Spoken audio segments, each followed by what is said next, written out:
हरिओम। हम लोगों ने कल देखा कि भगवान कृष्ण 25, 26, 27 नंबर श्लोक में दीपाली जी हरिओम बताते हैं यज्ञ का निरूपण किया है, महापुरुषों के यज्ञ का स्वरूप बताया है। मोनू जी नमस्कार। क्या बताया है कि ये यज्ञ क्या है, कहाँ से आरंभ होता है? तो इस पर कहते हैं कि देवता दैवी संपद को बढ़ाने के लिए बताया गया। दैवी संपद बढ़ाना है। जिस अवस्था में जो योगी है, जिस श्रेणी का जो योगी है, शूद्र, वैश्य, क्षत्रिय, अगर उसके अंदर दैवी संपद है तो उसको विकारों को नष्ट करना ही उसका यज्ञ है। इंद्रियों को अंतर्मुखी करना, इंद्रिय जिसको योग में प्रत्याहार बताया है। हम्म तो ये 26 नंबर श्लोक प्रत्याहार की बात कर रहा है।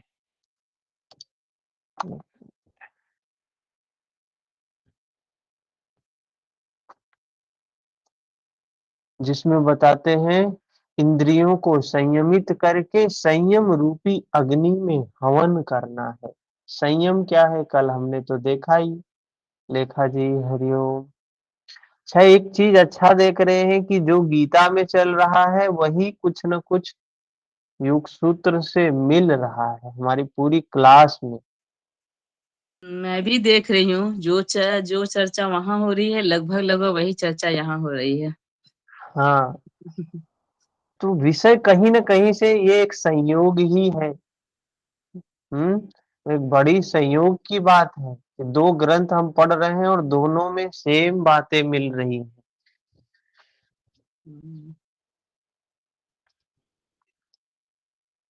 तो बताया प्रत्याहार को ही बोल रहे हैं कि यह भी हवन ही है। योगी जन श्रोतादिक सब इंद्रियों का संयम रूपी अग्नि में हवन करते हैं। देखिए कितना स्पष्ट लिखा है। प्रत्याहार को भी क्या बोला? हवन ही है 26 नंबर श्लोक में। 29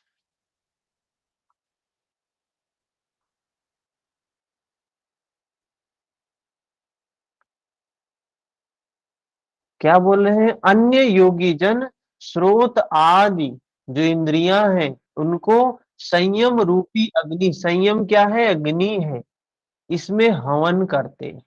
इंद्रियों को विषयों से हटाकर, अशोक जी हरिओम, समेट कर संयत कर लेते हैं। यहाँ आग नहीं जलती है, अग्नि में डालने से हर वस्तु भस्मासात हो जाती है।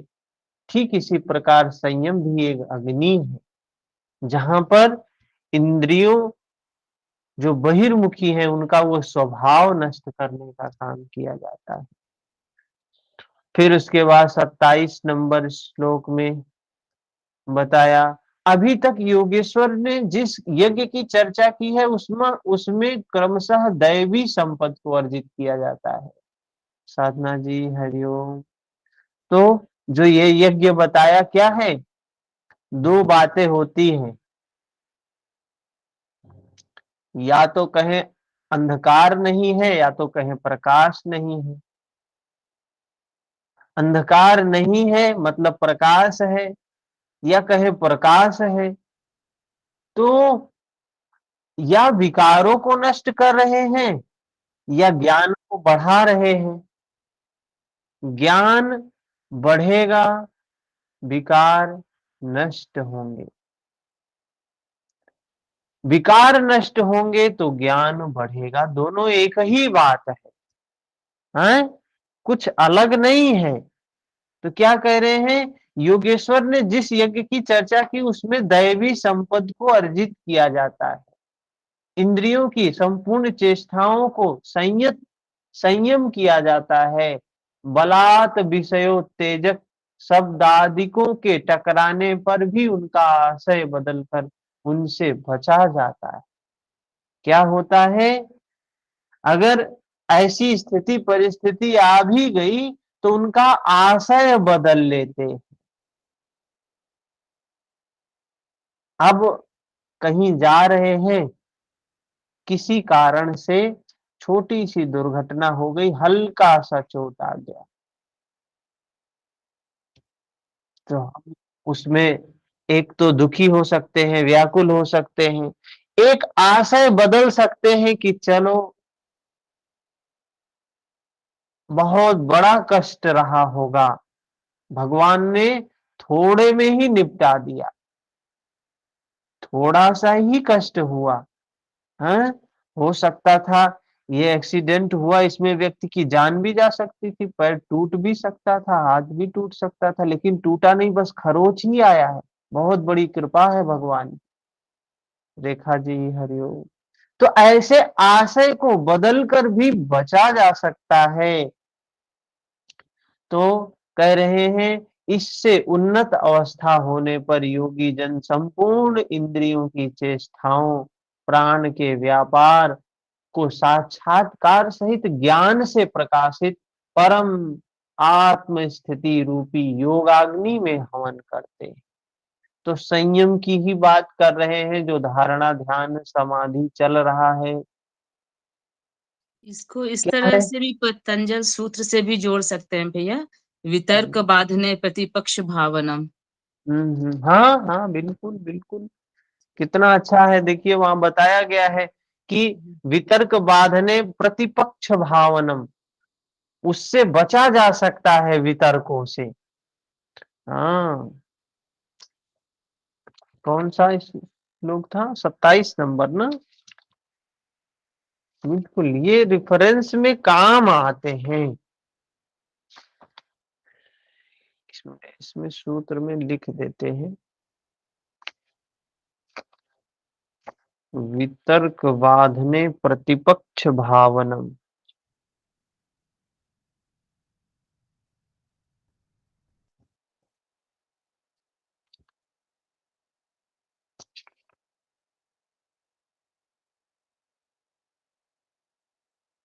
ठीक है।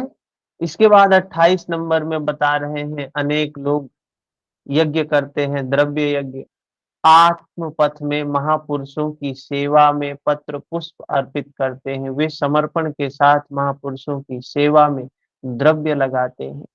तो भगवान श्री कृष्ण कहते हैं कि भक्ति भाव से पत्र पुष्प फल जल जो कुछ भी मुझे देता है उसे मैं खाता हूँ, भक्ति से श्रद्धा से। अगर बिना श्रद्धा के आप कुछ भी दे, ये महाभारत जो सीरियल बना है, रामायण जो एक कहानी के फॉर्म में हमारे सामने आता है, वो सिर्फ वहां हमें एक संकेत मिलता है कि हमको भी ऐसे जीवन में धारण करना चाहिए। भगवान कृष्ण जब जाते हैं यहाँ दुर्योधन के यहाँ, युद्ध की का शांति का वो लेकर प्रस्ताव लेकर, समझौते का प्रस्ताव लेकर, तो क्या स्थिति है, राजा है ना, कितनी बढ़िया व्यवस्था, भोजन है उसके यहाँ, लेकिन भगवान वहां भोजन नहीं करते। भगवान भोजन किसके यहाँ जाते हैं करने के लिए?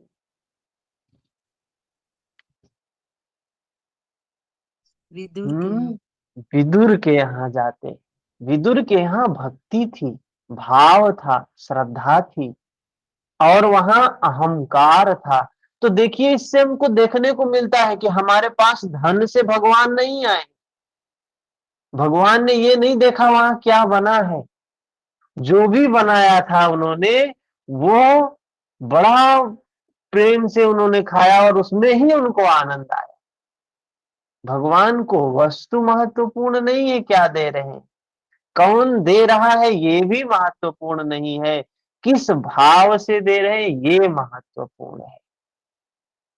तभी देखिए योग सूत्र में एक सूत्र आया है, तज्जपस्तदर्थ भावनम आया है। भावन, भाव का बहुत महत्वपूर्ण रोल है अध्यात्म में।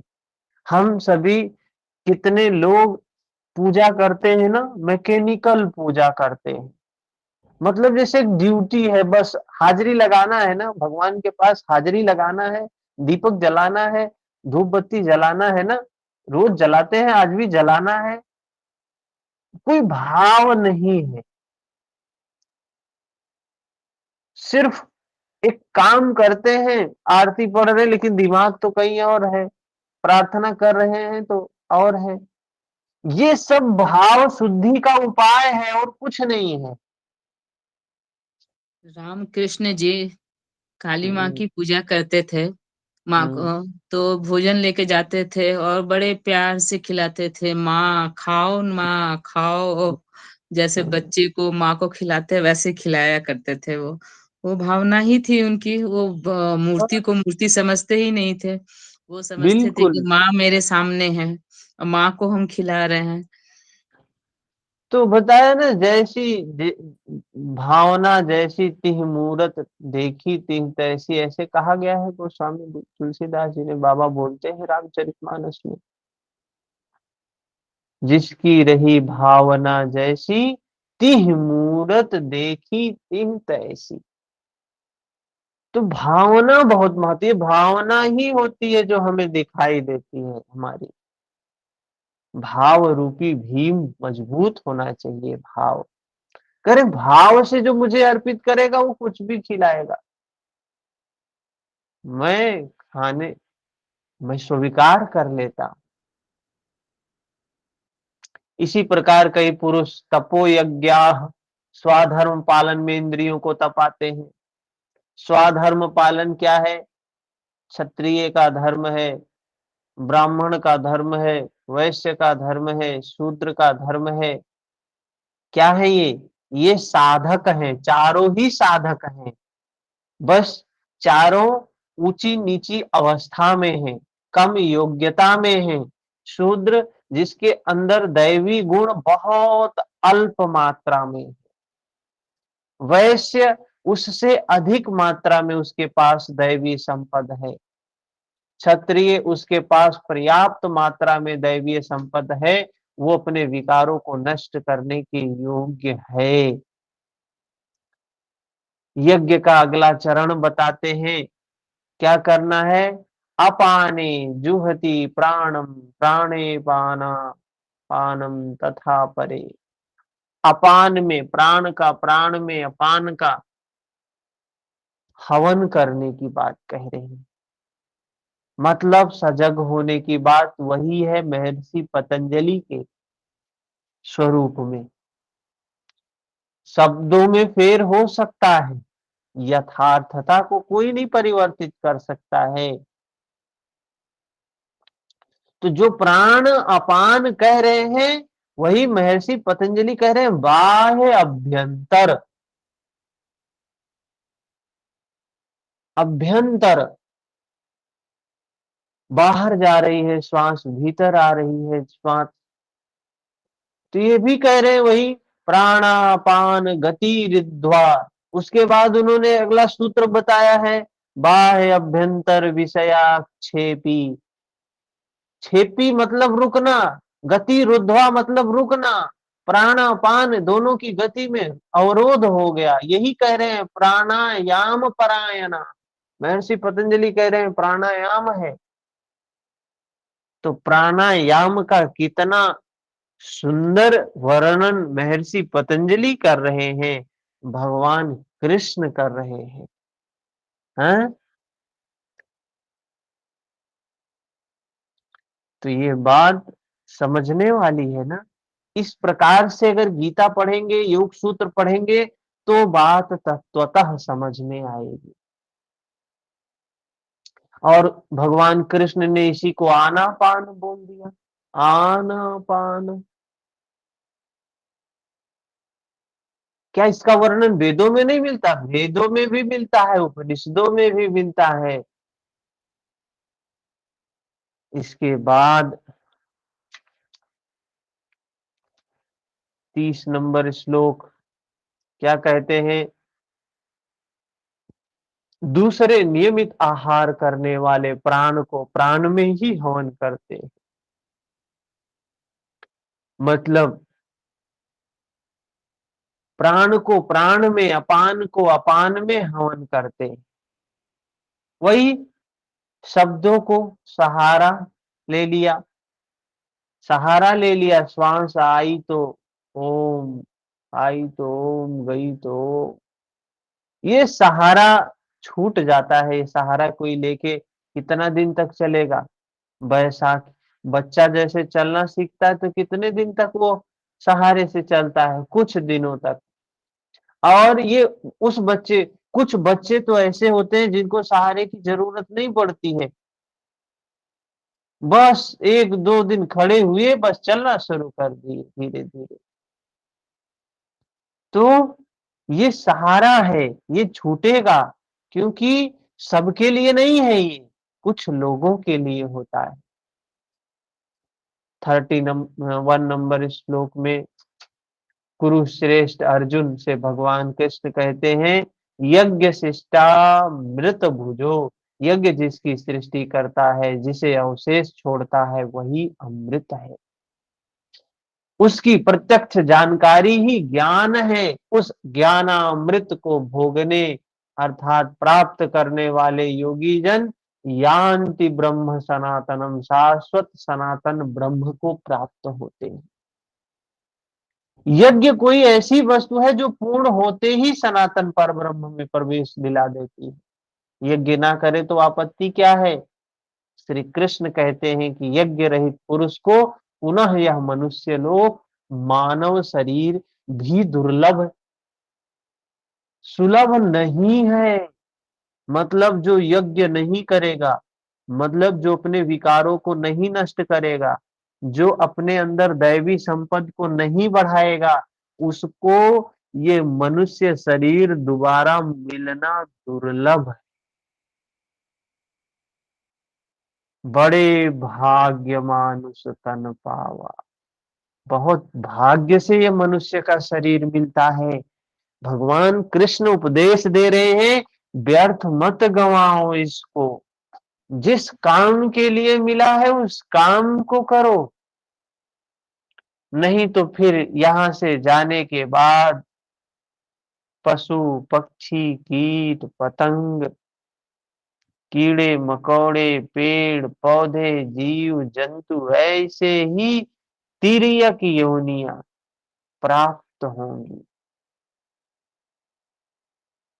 अतः यज्ञ करना मनुष्य मात्र के लिए नितांत आवश्यक है। इस प्रकार उपयुक्त बहुत बहुत प्रकार के यज्ञ वेद की वाणी में कहे गए हैं, ब्रह्म के मुख से विस्तारित हैं। प्राप्ति के पश्चात महापुरुषों के शरीर को पर ब्रह्म धारण कर लेता है। ब्रह्म से अभिन्न अवस्था वाले उन महात्माओं ने बुद्धि मात्र यंत्र होती है, उनके द्वारा, मतलब कह रहे हैं उन महापुरुषों के द्वारा जो कुछ भी बोला जाता है। एक मिनट।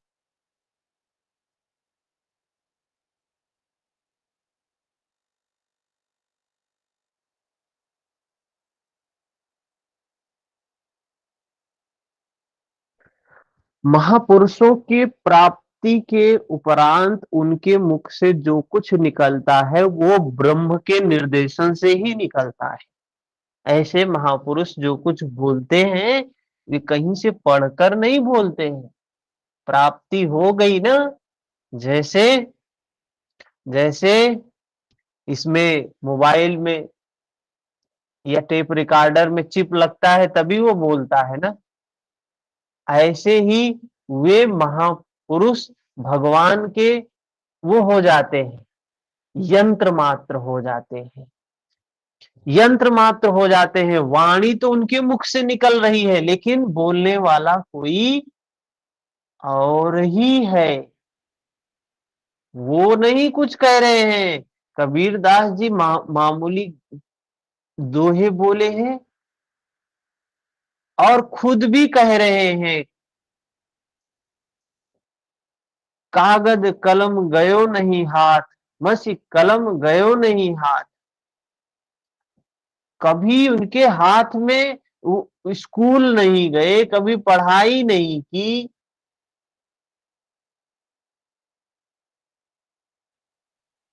तो इतने बड़े बड़े ग्रंथों की रचना कैसे कर डाला उन्होंने? तो उस ब्रह्म का, उस ईश्वर की सत्ता ही उनमें प्रवाहित हो जाती है, और वो सिर्फ यंत्र के रूप में बोलते हैं, करते हैं, करवाने वाला तो कोई और ही है। तो कह रहे हैं इन सब यज्ञों को तू कर्म से उत्पन्न हुआ जान, यही पहले भी कहे आए। उन्हें इस प्रकार क्रियात्मक चलकर जान लेने पर, अभी बताया था यज्ञ करके जिनका पाप नष्ट हो चुका है वही यज्ञ के यथार्थ ज्ञाता है। अर्जुन तू संसार बंधन से पूर्णतः छूट जाएगा। यहाँ योगेश्वर ने कर्म स्पष्ट कर दिया कि वह हरकत कर्म है जिससे उपर्युक्त यज्ञ पूर्ण होता है। वह वह हरकत, वह कार्य कर्म है जिससे आपके बंधन खुल जाते हैं, जिससे आपकी वृत्तियां नष्ट हो जाती हैं। योग तो यही है, चित्त वृत्ति निरोध। अब यदि दैवी संपद का अर्जन, सदगुरु का ध्यान, इंद्रियों का संयम, श्वास में प्रश्वास का हवन, प्रश्वास में श्वास का हवन, प्राण अपान की गति का निरोध, खेती करने से हो, व्यापार करने से हो, सिर को नीचे पैर को ऊपर करने से हो, नौकरी करने या राजनीति करने से हो, तो जिससे भी हो जाए, यथाभिमध्यानाद्वा, जिससे भी हो उसी से कर लो, लेकिन करो। बाह्य किसी भी कार्य से आप तत्क्षण ब्रह्म में प्रवेश पा जाते हैं तो करिए। यह सब यज्ञ, यह सब के सब यज्ञ चिंतन की अनंत क्रियाएं हैं, आराधना का चित्रण है जिससे आराध्य देव विदित होता है। कह रहे हैं आराधना करना ही है। इसके बाद 33 नंबर श्लोक, 32 तक देख लिया था, 33 नंबर, 33 नंबर में क्या बताया? अब समाज में यही यज्ञ के नाम पर, कर्म के नाम पर बहुत सी चीजें प्रचलन में आ गई। यज्ञ के नाम पर कोई मांस का हवन करने लगा, मांस की बलि देने लगे और हवन करने लगे बाहर, और तमाम प्रकार की रूढ़ियां शुरू हो गई। लेकिन भगवान कह रहे हैं इसका कोई संबंध नहीं है। जिसे श्री कृष्ण ने कई बार कहा है, पशु बलि, वस्तुदाह इत्यादि से इसका कोई संबंध नहीं है। आगे क्या कहते हैं? श्रेयान् द्रव्यम अयाद्यज्ञा यज्ञान यज्ञः परम तप सर्वं कर्माखिलं पार्थ ज्ञाने परिसमाप्यते। अर्जुन, सांसारिक द्रव्यों से सिद्ध होने वाले यज्ञ की अपेक्षा ज्ञान यज्ञ, अर्जुन, सांसारिक द्रव्यों से सिद्ध होने वाले यज्ञ की अपेक्षा ज्ञान यज्ञ, साक्षात्कार, आत्म साक्षात्कार यज्ञ, जिसकी सृष्टि करता है उस अमृत तत्व की जानकारी का नाम ज्ञान है। ऐसा यज्ञ, क्या कह रहे हैं अर्जुन, सांसारिक द्रव्यों से सिद्ध होने वाले यज्ञ की अपेक्षा ज्ञान यज्ञ श्रेयस्कर है। ये सांसारिक द्रव्यों से सिद्ध होने वाले यज्ञ क्या हैं? जो हम बाहर यज्ञ करते हैं, बाहर पूजन करते हैं, मंदिर में किए, या फिर द्रव्यों का हवन कर रहे हैं, तमाम प्रकार के जो कार्य आप बाहर कर रहे हैं, कह रहे हैं ये यज्ञ भीतर अगर हो श्रेयस्कर है, परम कल्याणकारी है।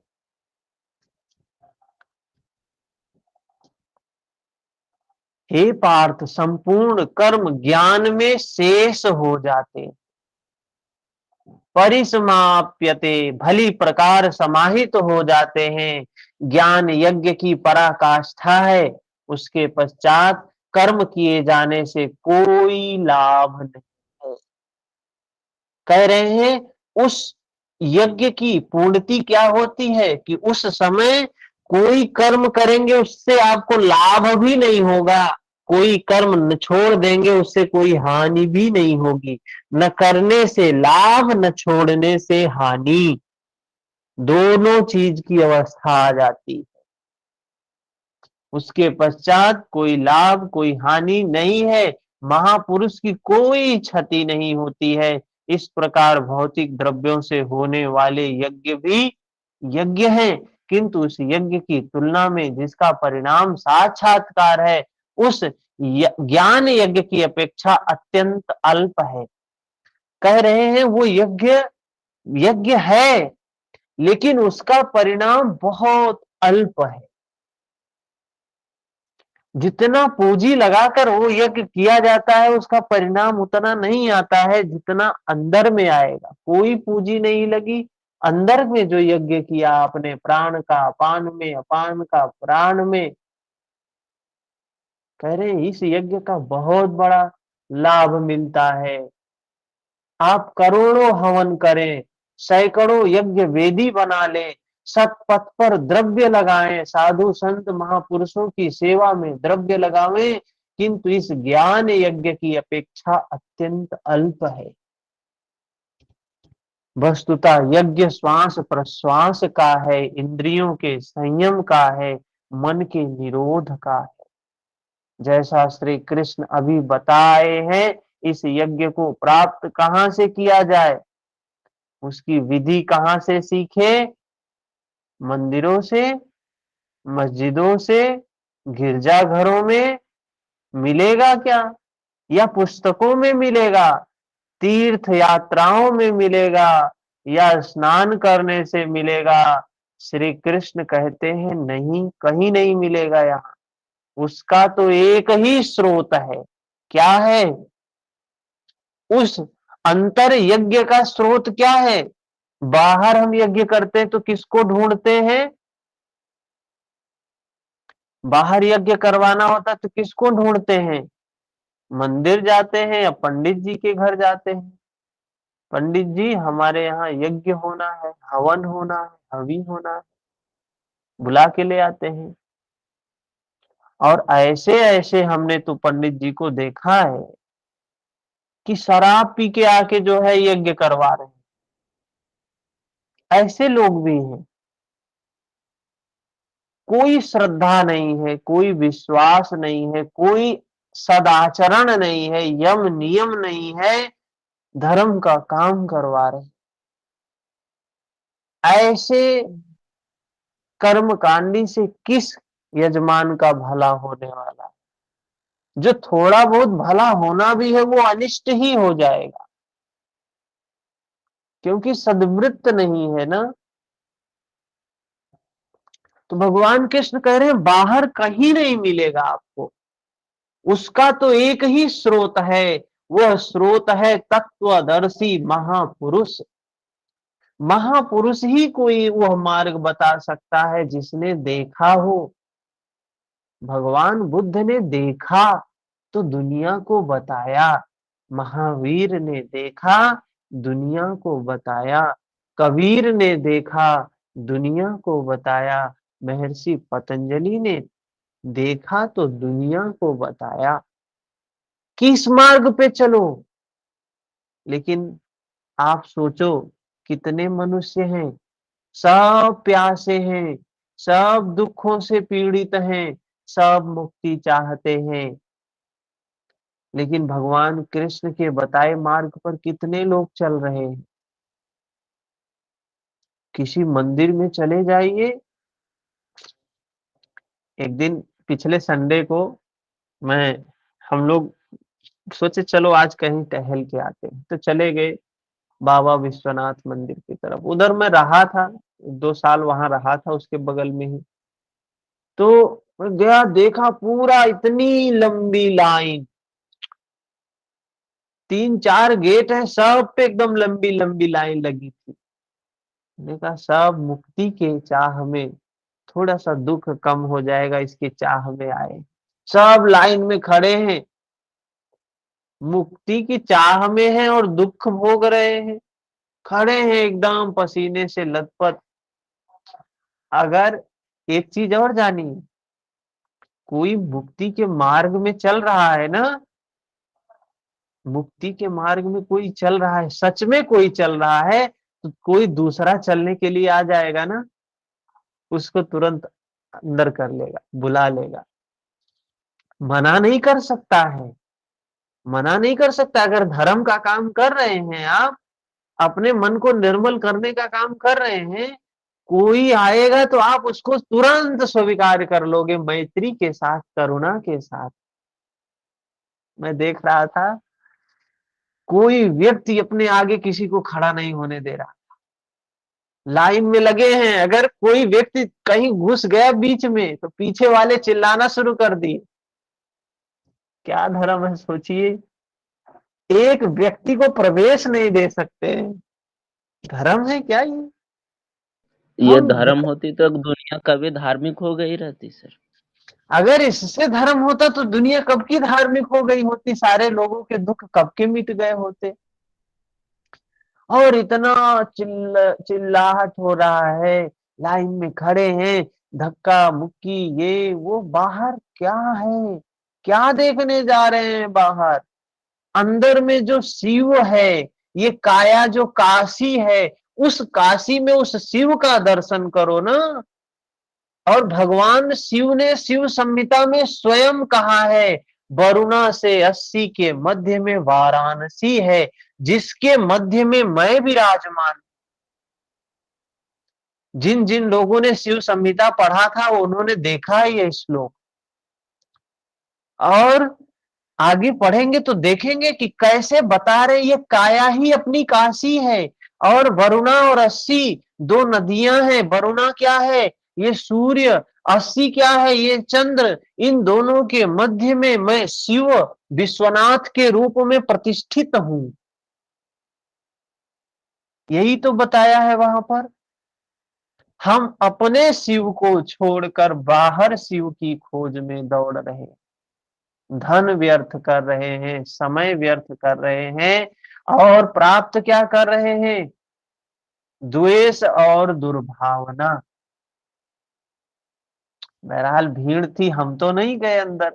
हम लोग वहां, जितने लोग हमारे परिचय में थे, घूमते घूमते, मतलब पूरा घूमते घूमते इधर गए। वहां अन्नपूर्णा का मंदिर है, वहां गए, भोजन किए, चले आए। इतना भीड़। वही पत्थर देखने जाते हैं जो अभी हमारे प्रधानमंत्री जी की जो है सहयोग से अभी मंदिर तो बड़ा भव्य बन गया है, बड़ा भव्य मंदिर बन गया है।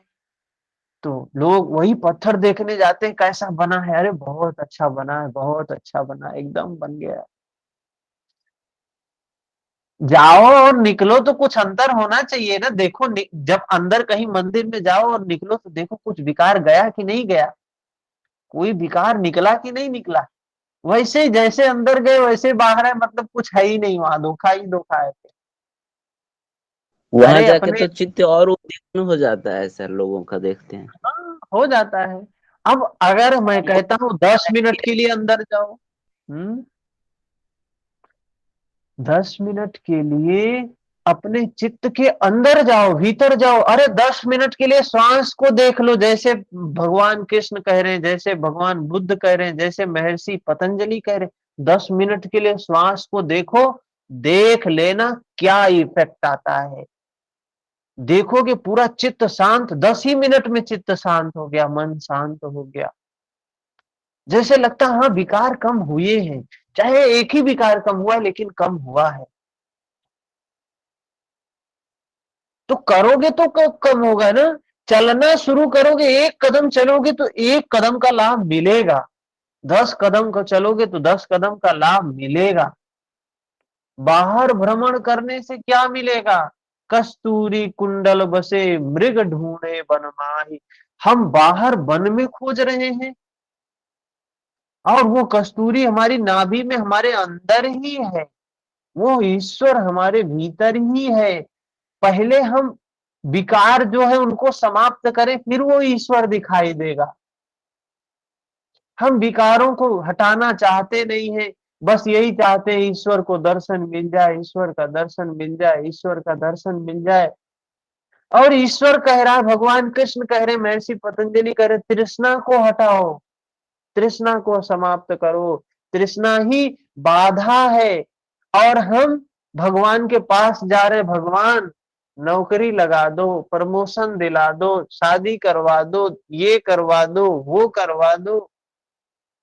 भगवान से हम तृष्णा ही लेके भगवान के पास जा रहे हैं। भगवान कह रहे यही छोड़ के आ तुम मेरे पास।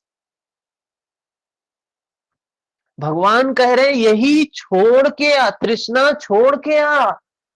और हम तृष्णा लेके जा रहे हैं। कहाँ मिलेंगे भगवान?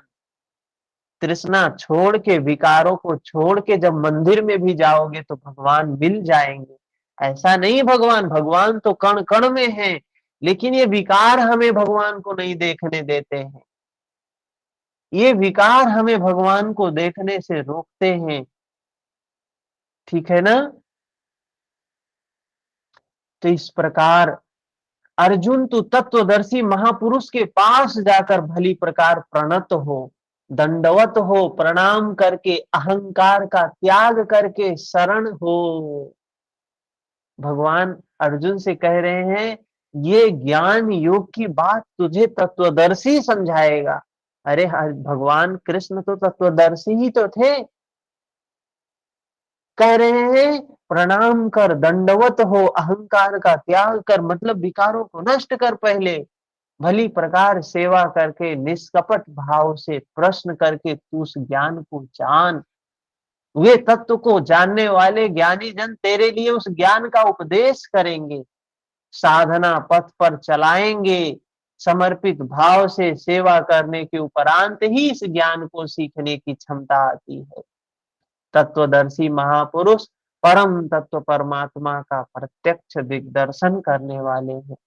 वे यज्ञ की विधि विशेष के ज्ञाता हैं और वही आपको भी सिखाएंगे। कह रहे हैं वे महापुरुष यज्ञ की विधि के ज्ञाता हैं, आपको भी वही सिखाएंगे। यदि अन्य यज्ञ होता तो ज्ञानी तत्वदर्शी की क्या आवश्यकता थी? बाहर का कोई यज्ञ होता तो वो तो कोई पंडित भी करवा सकता है बाहर का। हाँ, जिसको कबीरदास जी कह रहे हैं, पोथी पढ़ पढ़ जग मुआ, पंडित भया न कोई। तो ये बाहर के पंडित जो पोथी पढ़ पढ़ के घूम रहे, पोथी लेके घूम रहे हैं, कबीर कह रहे कोई पंडित नहीं है। क्यों ऐसा बोल रहे हैं? कितना बड़ा कटाक्ष कर रहे हैं कि कोई पंडित है ही नहीं। क्या है सब? क्योंकि इनको ज्ञान नहीं है। भगवान कृष्ण जो कह रहे हैं, जिस ज्ञान की बात कर रहे हैं, वो ज्ञान उनको नहीं है।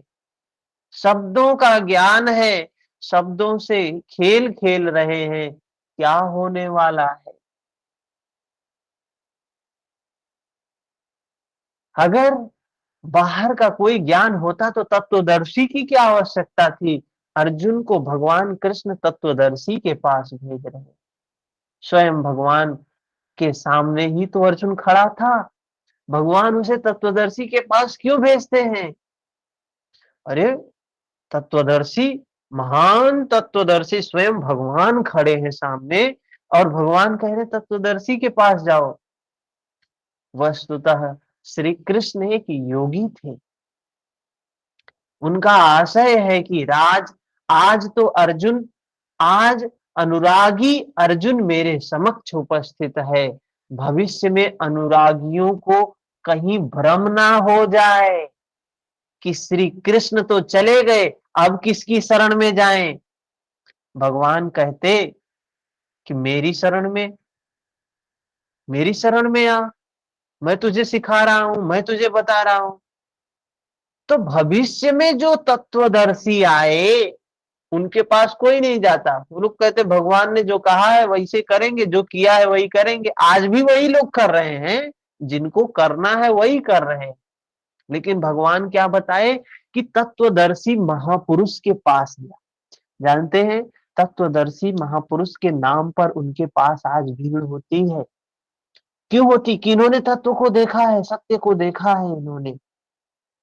अगर जिसने सत्य को देखा है वो उलझाने वाली बात कदापि नहीं करेगा, सुलझाने की बात करेगा। तो कह रहे हैं, क्यों कहा उन्होंने अर्जुन से कि अर्जुन तो एक अनुरागी, आज आज कितने अनुरागी हैं? आप सब भी अनुरागी है अंदर में, तभी राग है उस सत्य के प्रति, उस ज्ञान को जानने के प्रति, तभी जुड़ रहे हैं। नहीं तो एक एक घंटा भला कौन ऐसे लेक्चर सुनता है? हम लोगों के भी लेक्चर में कितने लोग भाग जाते हैं। 80 की क्लास होती है तो 40 उपस्थित रहते हैं, 40 गायब रहते हैं। तो जिसके अंदर राग होगा वही तो रहेगा क्लास में। तो आप अगर 4-5 लोग जुड़ रहे हैं तो अनुराग तो है ही। तो भगवान कृष्ण कह रहे हैं भविष्य में, इसलिए उन्होंने कहा कि तत्वदर्शी के पास जाओ, कि भविष्य में कोई अनुरागी कहां जाएगा? तो किसी महापुरुष के सानिध्य में जाएगा, उसको वो सिखाएगा। उनका आशय है कि आज तो अनुरागी अर्जुन मेरे समक्ष उपस्थित है, भविष्य में अनुरागियों को कहीं भ्रम ना हो जाए कि श्री कृष्ण तो चले गए, अब किसकी शरण जाएं।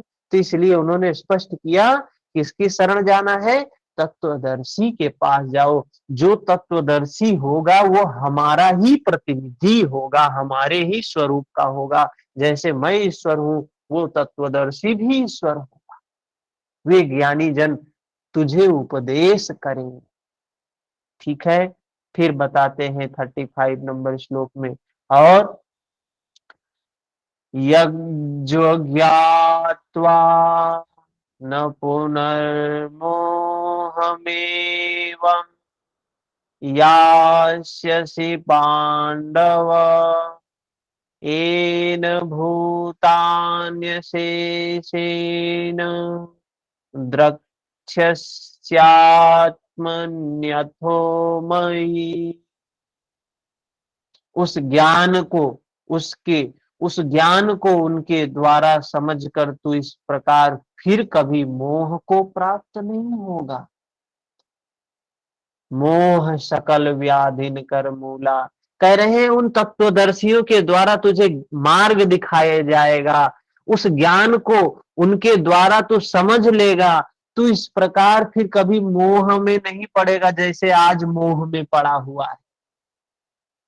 आज जैसे हम लोग मोह में पड़े हुए हैं, जब हमारे अंदर अनुराग जागेगा तो हम उस महापुरुष के शरण में जाएंगे, तो हमें मार्ग मिलेगा, उस पर चलेंगे तो हमारा ये मोह समाप्त हो जाएगा।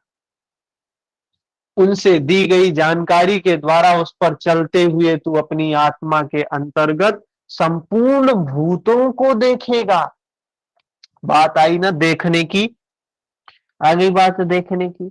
देखेगा अर्थात सभी प्राणियों में इसी आत्मा का प्रसार है। सर्वत्र एक ही आत्मा के प्रसार को देखने की क्षमता आ जाएगी। उसके पश्चात तू मुझ में प्रवेश करेगा। जब तू सर्वत्र उसी ब्रह्म को देखने लगेगा, सर्वत्र उसी ईश्वर को देखने लगेगा, तब तुझे मुझ में प्रवेश करने की क्षमता आ जाएगी। मंदिर जा रहे हैं तो आपके आगे जो है वो भी ईश्वर ही है, वो भी ब्रह्म ही है। जब ये भाव आ जाएगा ना तो आप किसी को हटाएंगे नहीं। जितना लोग होंगे सबको स्वीकार करेंगे, सबको नतमस्तक होंगे, सब में ब्रह्म है। जब सब में वो ब्रह्म को देखने लगे तो कहते हैं तब तू मुझ में प्रवेश कर पाएगा। अतः उस परमात्मा को पाने का साधन तत्व स्थित महापुरुष के द्वारा है। अगर उस परमात्मा को कोई पैसे वाला व्यक्ति पाता होता, वो गरीबों को नहीं मिलता होता, तो क्या होता? आज जितने गरीब अमीर लोग हैं, सारे लोग भगवान के नजदीक होते। आज सारे लोग किसके नजदीक हैं? अहंकार के नजदीक हैं, राग के नजदीक हैं, द्वेष के नजदीक हैं। और उस परमात्मा के पास जाने के लिए पूंजी क्या होनी चाहिए? अहंकार शून्य, राग द्वेष दुर्भावना शून्य चित्त वाला व्यक्ति ही उस परमात्मा के नजदीक जा सकता है। ज्ञान के संबंध में, धर्म और शाश्वत सत्य के संबंध में श्री कृष्ण के अनुसार किसी तत्वदर्शी से ही पूछने का विधान है। इन बातों को हमको किससे पूछना चाहिए? किसी तत्वदर्शी से पूछना चाहिए। बड़ी महत्वपूर्ण बात है तत्वदर्शी। हम ही गीता बढ़िया से याद कर ले, उपदेश अच्छा सा देने लगे, हम ही बोल दे हम ही तत्वदर्शी हैं। बहुत बड़ा भ्रम है ना। कोई भी कह सकता है हम तत्वदर्शी हैं। अरे यहाँ तक कि ऐसे लोग भी हैं जो कहते हैं हम भगवान हैं, कली अवतार हम ही हैं। देखिए यूट्यूब पे खोलिए तो कितने लोग इसका भी दावा करते हैं कि हम ही कलियुग अवतार हैं। जो बताया है कि कलयुग में कली अवतार के रूप में भगवान जन्म लेंगे, कहते हैं हम ही जन्म ले लिए। तो ये बहुत बड़ा भ्रम है। उसके लिए भी कुछ न कुछ तो बताया ही भगवान ने। आगे मिलेगा कि क्या महापुरुष के, उस तत्वदर्शी के क्या लक्षण है, कैसा होता है, क्या क्या चीजें हैं तो जानोगे तत्वदर्शी है, क्या क्या चीजें नहीं है तो जानोगे तत्वदर्शी नहीं है। हर चीज के लिए बताया है। 36 नंबर श्लोक में कहते हैं, अपि चेदसि पापेभ्यः सर्वेभ्यः पापकृतम् सर्वं ज्ञानप्लवनेव वृजिनं संतरिष्यसि। तू, यदि तू सब पापियों से भी अधिक पाप करने वाला है, तब भी ज्ञान रूपी नौका द्वारा सभी पापों से निसंदेह भली प्रकार तर जाए। कितना भी बड़ा पापी हो, अरे अंगुली माल, हम लोगों ने तो कोई हत्या नहीं किया है ना, किसी को नहीं मारा है ना। अंगुली माल का संकल्प था कि 1000 लोगों को मारूंगा, और गिनने के लिए कैसे कितने को मारा है, अकाउंटिंग करने के लिए जिसको मारूंगा उसकी अंगुली काटकर एक अंगुली पहन लूंगा। 999 अंगुली पहना हुआ है, नाम ही पड़ गया अंगुली माल। एक आदमी की कमी है, एक को ढूंढ रहा है। भगवान को करुणा जागती है, मैत्री जागती है, उसके प्रति करुणा जागती है। दुखियारा है, व्याकुल है, भटका हुआ है, महापुरुष ही खोज लेते हैं। हम महापुरुष को नहीं खोज पाते हैं, महापुरुष हमें खोज लेते हैं, पहुंचते हैं उसके पास। कहानी सुना होगा आप लोगों ने, वो शरणागत होता है और यही ज्ञान योग का मार्ग अपनाता है। क्या होता है परिणाम भी आपको सबको पता है, तर गया। कितना भी बड़ा पापी हो, अगर ज्ञान योग की नौका पर बैठेगा तो तर ही जाएगा। श्री कृष्ण का आशय मात्र यही है कि कहीं आप भ्रम में न रहे कि हम तो बड़े वाले पापी हैं, हमारे मन में इतना दुर्भावना है, हमारे मन में इतना ये है, हमने ये काम किया है, हमने बहुत गलत काम किया है, हमसे पार नहीं लगेगा। ये विद्या, ये मुक्ति का मार्ग, ये हमारे लिए नहीं, हम तो बहुत पापी हैं, ऐसा नहीं हो सकता है। ऐसी कोई गुंजाइश ना निकाले। ये आपका मन आपको बचाने का प्रयास करता है। क्या है? अर्जुन का वो दुर्योधन की एक घटना याद है? दुर्योधन क्या कहता है? ब्रह्म की रक्षा करो। ब्रह्म हमारा जो भीष्म हमारे हैं, हमारी सेना का सेनापति भीष्म है, जिसको जीतना कठिन है, जो अजेय है, जिसको जीता ही नहीं जा सकता है, कहते हैं ना, पता है सबको। और उसके बाद फिर क्या कहता है? अपनी सेना को निर्देश देता है, सब ओर से रक्षित कर दो, भीष्म को सब ओर से सुरक्षित कर दो, सारी सेना भीष्म की रक्षा में लग जाए, भीष्म जब तक जिंदा होगा तब तक हमारी सेना मरेगी नहीं। तो ये हमारा भ्रम है। भगवान कह रहे हैं इस भ्रम में मत रहो, ये आपका मन ही आपको भ्रमित कर रहा है। अरे तू पापी है, तेरे लिए ये नहीं है, ये तो संतों के लिए है, महापुरुषों के लिए है। ऐसा कुछ नहीं है, ये मार्ग सबके लिए है। इसलिए भगवान कृष्ण प्रोत्साहन दे रहे हैं, आश्वासन देते हैं कि सब पापियों के पापों के समूह से भी अधिक पाप करने वाला हो, फिर भी तत्वदर्शियों से प्राप्त ज्ञान रूपी नौका द्वारा निसंदेह संपूर्ण पापों को अच्छी प्रकार पार कर जाएगा। कितना भी बड़ा पाप का समुद्र क्यों ना हो, सब समाप्त हो जाएगा अगर ज्ञान की प्राप्ति हो जाएगी। ठीक है, कुछ प्रश्न है अगर तो किसी किस को ये प्रकार? ज्ञान हो जाए कि मैं पापी हूँ या मैं पाप कर रहा था, तो मेरे लिए मोक्ष का कोई साधन नहीं है, तो वो ज्ञान हो जाना ही तो राह पे चलने की शुरुआत हो गई।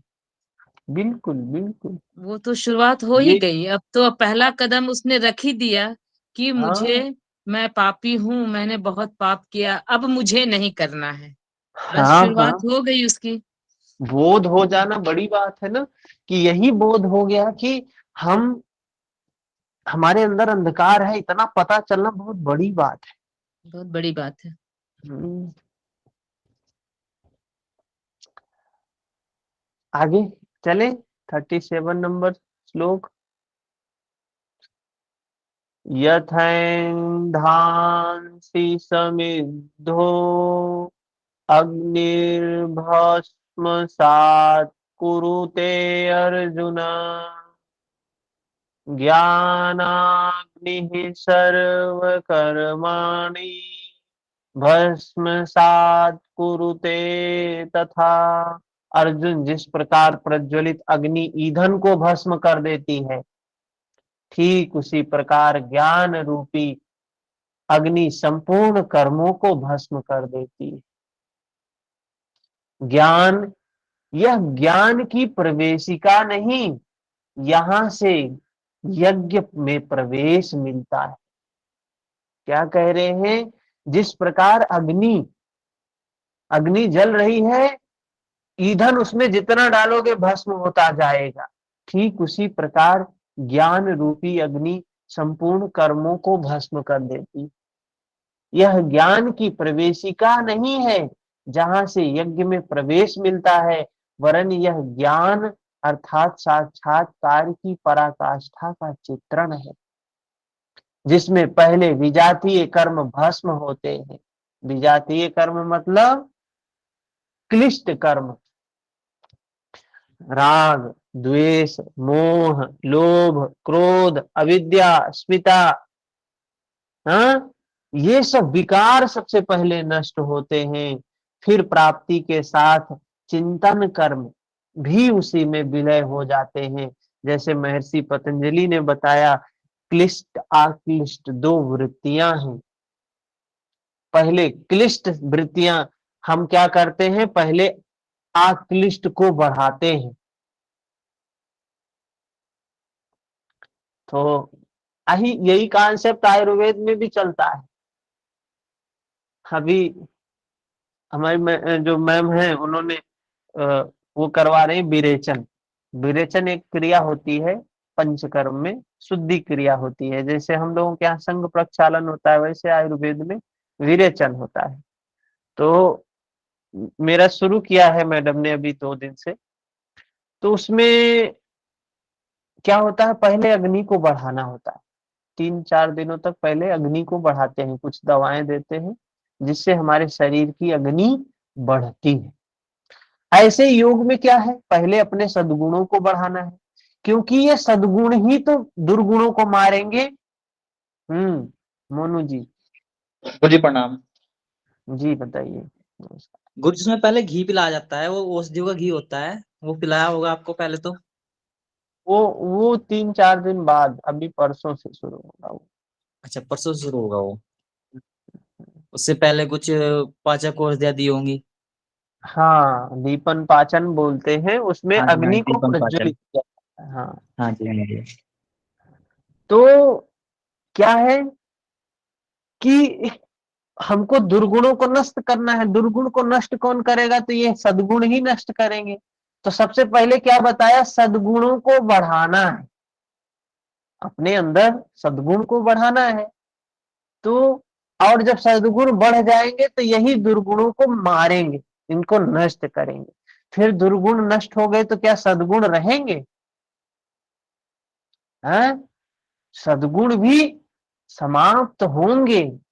विकार को समाप्त कर देने के बाद ये अग्नि जो बढ़ी हुई है या बढ़ी हुई नहीं रहेगी, ये भी सामान्य हो जाएगी फिर।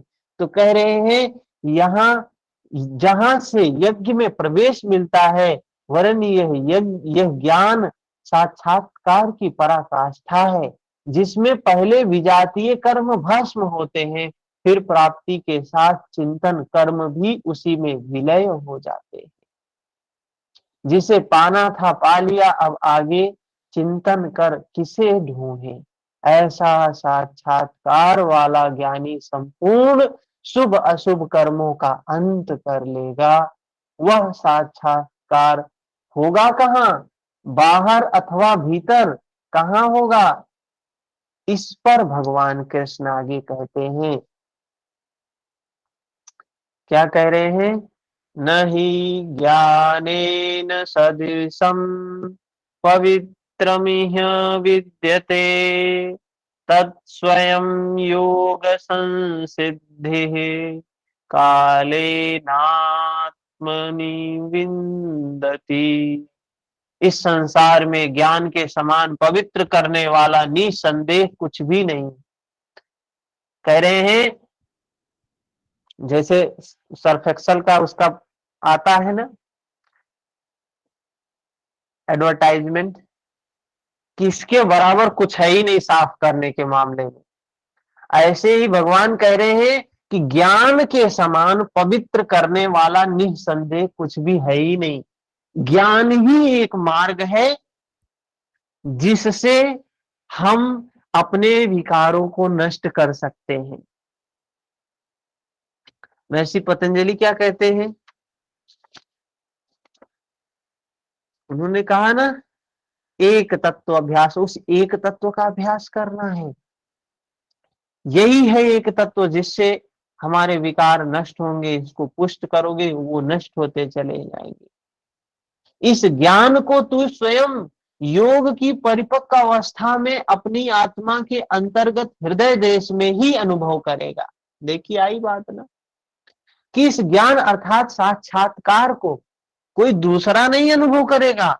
हमने अनुभव किया, हम आपको बता देंगे, लेकिन आपको अनुभव थोड़ी ना हो जाएगा।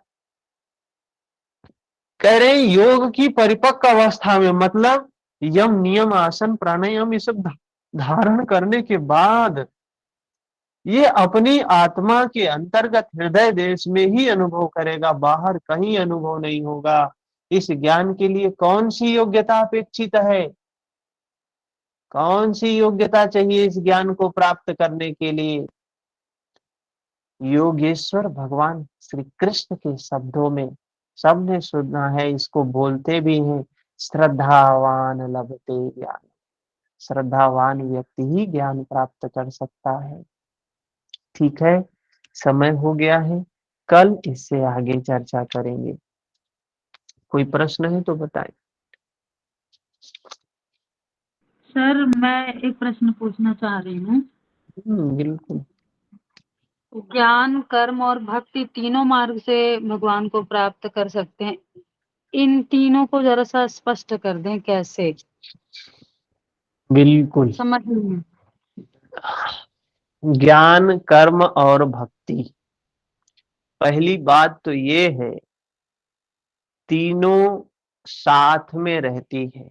जैसे आप लोग चोटी बांधते हैं ना, तीन अगर धारा नहीं होगी तो क्या चोटी फिर भी बन जाएगी?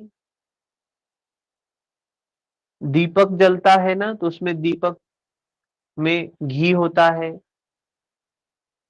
रुई होती है और अग्नि होती है। ये तीनों में से एक नहीं होगा तो संभव नहीं है। ये जो लोग कहते हैं मार्ग प्राप्ति का ज्ञान योग है, एक कर्म योग है, भक्ति योग है, ये तीनों साथ में ही होता है। इसी को महर्षि पतंजलि ने, यही से साधना की शुरुआत होती है। और महर्षि पतंजलि ने क्या बताया है? क्रिया योग, तप, तप क्या है? कर्म है। तप और क्या है? स्वाध्याय क्या है? ज्ञान है स्वाध्याय। और ईश्वर प्रणिधान क्या है? समर्पण, भक्ति है, श्रद्धा है। तो उसी को कहा ज्ञान योग, कर्म योग, भक्ति योग। वहां महर्षि पतंजलि कह रहे तप, ज्ञान और ईश्वर परिधान। तप, स्वाध्याय, ईश्वर परिधान, वही तीनों है, वही तीनों है, अलग नहीं है। बिना तीनों के अगर एक भी गायब हुआ तो फिर परिणाम प्राप्त नहीं होगा। ठीक है। कर्म में ज्ञान छिपा हुआ है, ज्ञान में तप छिपा हुआ है, तीनों साथ में ही होने वाले। ठीक है ना? जी सर। और कोई प्रश्न? ठीक है, तो मिलते हैं शाम को योग सूत्र की क्लास में। हरिओम। हरिओम रेखा जी। प्रणाम गुरु जी। हरिओम। हरिओम हरि भैया। हरिओम। हरिओम।